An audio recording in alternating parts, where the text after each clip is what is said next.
bəs mən yeməyim üzüm. Sonra qaynanam özü də əslində deyirdi ki, mən evin böyük gəlməyəm. Özü istəyirdi ki, elə biz bir yerdə qalaq. Çünki yoldaşım burada Bakıda işləyirdi, biz kənddə idik.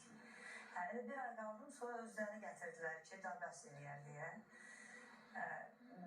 Sizin gəldiniz, sizinlə şair yaşayıb bir yerdə? 5 il bir yerdə qaldım. 5 il bir yerdə yaşadınız. Hansı ki evləri var idi, sadəcə özləri heç Babəkildə getmək istər, bir yerdə qalır. Çünki Babəkildə aman zaman bir ev vardı.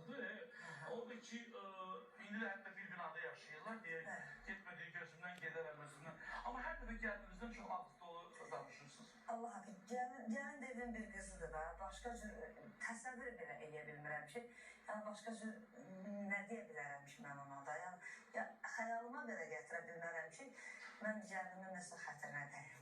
Belə xəyalıma... Allah heç kimin gəlini ilə imtihana çəkməsin, yəni pis gəlin nəsib eləməsin. Necə deyərlər, qonaqlarımız